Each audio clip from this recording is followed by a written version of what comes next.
What's next? How do I teach my dog not to jump and bark at people? It's so hard, and people are so scared of him because he's a pit bull.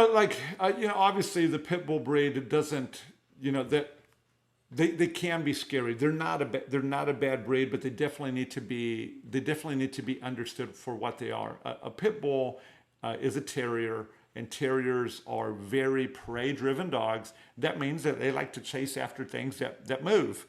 And the more you move, the more that it wants to chase. And it's not that it's a bad dog; it's part of their working heritage is to do those kinds of things. So, yeah, let me read that. So, how do you teach your dog not to jump? I always tell my clients this, and I come back to it over and over again. I go back to it every single day, and every single time that I get a question like this. So, let's just go a little clinical for a second. I want to talk about reinforcement and punishment. Reinforcement is the act of increasing the rate of any behavior. The ways that you can do that is that anytime a dog is doing what you want, you associate comfort and you associate pleasure to those things, among other things. But if you think about it in terms of comfort and pleasure, your dog does what you want. Comfort and pleasure should abound in those situations.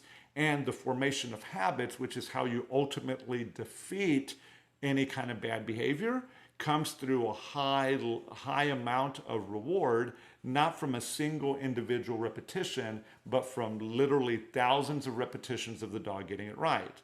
Now, on the flip side of reinforcement is the act of punishment.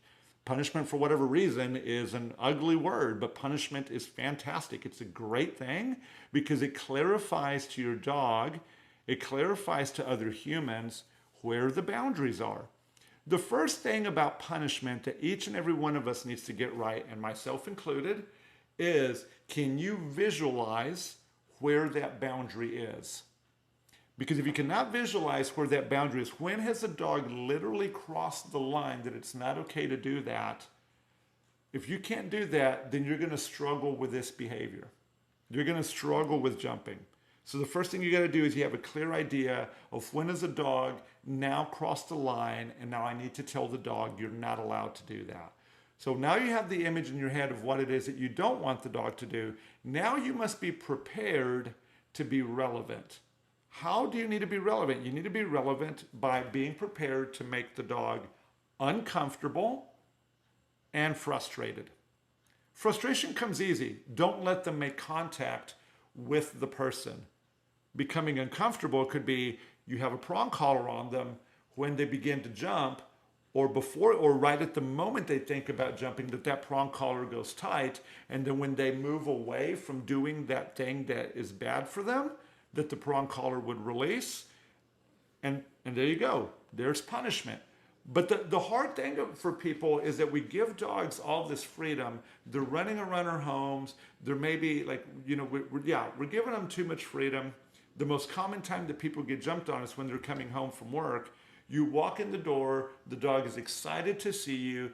They think you're their friend, and you are, and they jump on you to initiate play, and you get mad.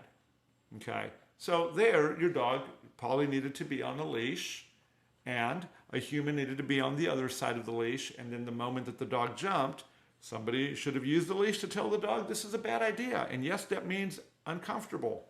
Should it be pretty? No. The emotion of, anytime that you're being told no, nobody's smiling and saying like, oh, this is the most wonderful thing ever. Nobody's doing that. The dog should be frustrated, which doesn't look beautiful, and the dog should be uncomfortable. But if that's all you're ever doing with your dog, you're getting it wrong. You got to show the dog that, hey, you should have been sitting by my left-hand side. You should have been down behind the couch when we opened the front door. You have to know where they should have been, and then you got to hammer that into them with a lot of, petting, a lot of praise, a lot of reward, for them to understand that this is a thing that I'm supposed to do. And that's the real answer. Punish the dog for sure, great. That's 1% of the work. Do the work of showing the dog what it is that you actually want it to do, and now you're going to be in a really good position.